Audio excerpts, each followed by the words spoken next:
Hello, my name is Yashida Benson, and I'm coming to you in regards to my position paper for a current controversial policy.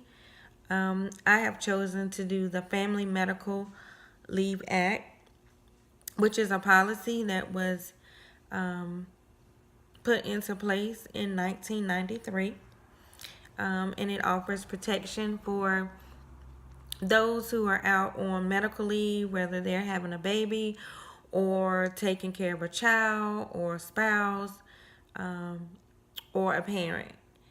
And the controversial part of this act and this policy is if you have sick leave time, then you can take sick leave time and you are compensated up to 12 weeks of time. However, if you do not have sick leave time, then the Family Medical Leave Act leave has to be taken without pay.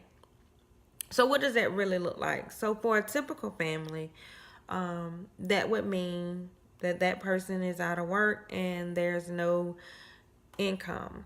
So that may leave maybe just the father working or the mother, just depending on who is taking care of who. If it is a single mom, then that means she has no income. So this really affects those who have low paying hourly wage jobs, and this is due to being undereducated and having to take hourly jobs like maybe working at McDonald's, where their schedule is not as flexible as those in more corporate positions.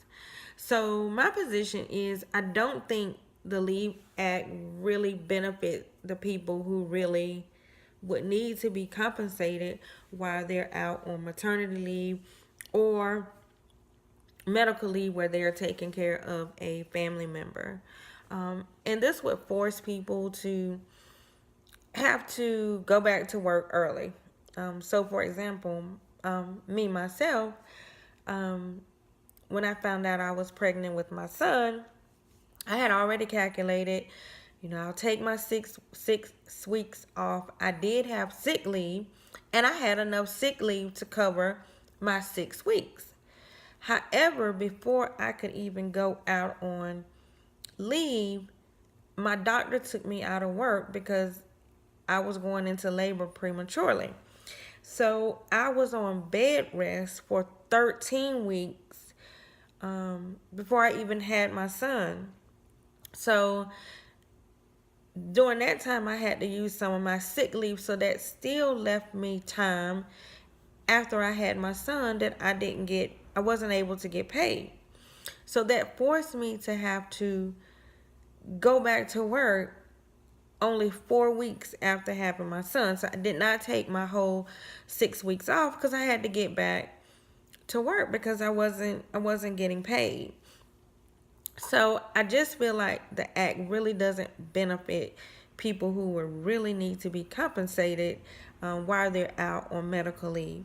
And this to me adds extra stress and burdens to families who already may be facing some type of financial difficulties. So I would say that the policy needs to be revised. There needs to be some other things put in place. There are 3 states only in the United States that offer paid leave, and that's California, Rhode Island, and New Jersey. So I think we need to advocate more for paid leave here in the United States so more people who really need it can get paid during that time that they're out to, like I said, whether they're having a baby or taking care of a spouse, taking care of a sick child, they've just adopted a child, taking care of a parent that may be ill.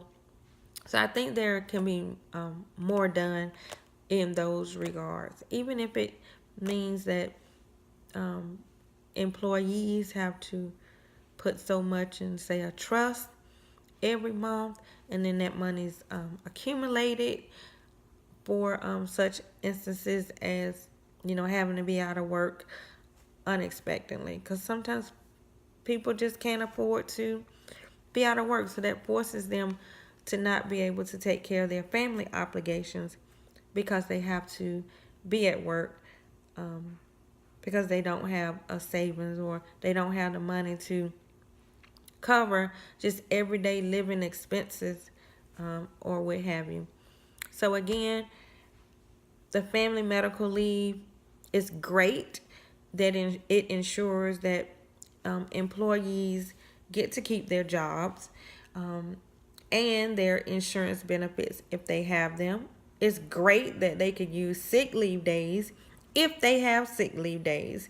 However, there are so many people who don't have sick leave days, and therefore they are forced to take unpaid leave. And to me, that's just a disadvantage to so many people who are already at a disadvantage.